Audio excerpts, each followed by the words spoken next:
The Invisible Inheritance: How Childhood Trauma Shapes Our Professional Lives. Good evening, everyone. Thank you for being here today. I want to begin by acknowledging the profound wisdom that has shaped this talk, insights that came directly from my recent interview with Antionette Courts, a revolutionary force in the field of trauma healing.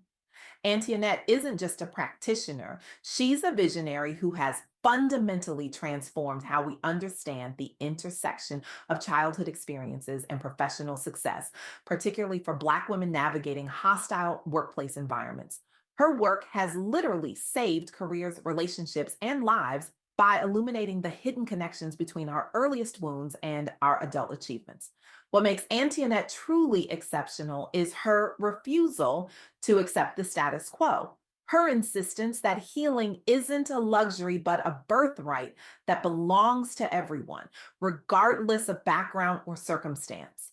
The wisdom I'm about to share with you from our conversation has the potential to transform not just individual lives, but entire communities, organizations, and perhaps even industries. This is not hyperbole. This is the magnitude of what happens when we finally confront the invisible forces shaping our professional trajectories. We often think about career advancement in terms of skills, networking, and opportunity. We attend leadership workshops, devour business books, invest thousands in degrees and certifications. But what if I told you that one of the most significant factors determining your professional trajectory isn't found in any business school curriculum? What if I told you that experiences from before you could even form complete sentences might be silently directing your career choices, your leadership style, your ability to collaborate, and your capacity to innovate? This is the counterintuitive truth that emerged from my conversation with Antionette Courts. Childhood trauma doesn't stay in childhood. It doesn't remain confined to our personal relationships. It follows us into boardrooms, into client meetings, into performance reviews, into entrepreneurial ventures, into every professional decision we make. And here's what makes this reality even more complex. Most of us don't even realize it's happening. We believe we're making rational, strategic decisions based on present circumstances. We think we're responding to current challenges with clear headed logic. But often, we're actually reacting based on neural pathways formed decades ago in moments of fear, confusion, or pain. This invisible inheritance shapes our professional lives in ways both subtle and profound. And for Black professionals, particularly Black women, this inheritance often carries additional layers of complexity: the intergenerational impact of systemic trauma, the burden of representation, the pressure of perfection. Let me share with you three key insights from Antionette's work that illuminate this hidden dynamic. First, childhood trauma profoundly shapes adult relationships and professional dynamics. This might seem obvious when we're talking about romantic partnerships or family interactions, but in the workplace, we rarely make this connection. Consider David and Iman, a Black professional couple whose story Antionette shared with me. David, at 32, was rising in his career, but struggling with intimacy despite his deep love for Iman. In their relationship, a troubling pattern had emerged. David would pull away whenever emotional closeness developed, yet feel abandoned when Iman gave him space. This created a cycle of connection and disconnection that left both partners exhausted and confused. What wasn't immediately apparent was how this same pattern was playing out in David's professional life. With mentors, he maintained careful distance. With colleagues, he was friendly but guarded. With direct reports, he struggled to provide consistent support, alternating between micromanagement and hands off leadership. The root: David grew up with a father whose mood swings were unpredictable and a mother who remained emotionally distant. He learned early that love was conditional, that closeness was dangerous, that relationships were unreliable. These weren't conscious beliefs, they were embodied lessons encoded in his nervous system before he had words to describe them. Through intensive therapy, David and Iman began identifying triggers rooted in these childhood experiences. They worked on secure attachment strategies together, and something remarkable happened. Not only did their relationship improve, but David's professional relationships transformed as well. His leadership became more consistent, his networking more authentic, his career advancement accelerated. This brings me to Antionette's second key insight. Trauma responses are diverse and deeply personal. Some people, like David, develop avoidant tendencies, keeping others at arm's length to protect themselves from potential hurt. Others might become anxious, constantly seeking reassurance and validation. Still, others might alternate between the two, creating confusing patterns of engagement. In professional contexts, these responses manifest in countless ways. The perfectionist who can never delegate, the talented individual who sabotages opportunities for advancement, the leader who struggles with healthy boundaries, the entrepreneur who can't trust potential partners. Antionette shared another powerful story that illustrates this diversity of response. A Black woman entrepreneur, let's call her Maya, struggled with mistrust stemming from traumatic loss during her youth. This mistrust significantly impacted her ability to form business partnerships. She found it nearly impossible to delegate important tasks, exhausting herself by trying to control every aspect of her growing business. Maya's challenge wasn't a lack of business acumen.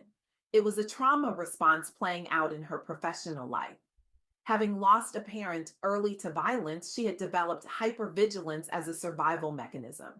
This hypervigilance served her well in some ways. She was detail oriented, thorough, and prepared for contingencies, but it also prevented her from scaling her business effectively.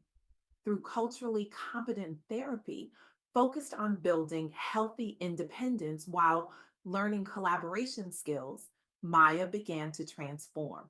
She became more confident setting boundaries at work. She developed a supportive peer network instead of relying solely on herself. Her business grew not despite her becoming more trusting, but because of it. What's particularly striking about Maya's story is how it mirrors the experiences of so many Black women entrepreneurs.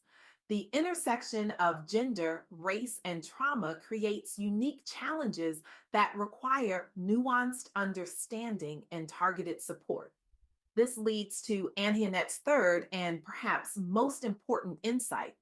Breaking the cycle requires intentional intervention. Therapy isn't optional, it's essential.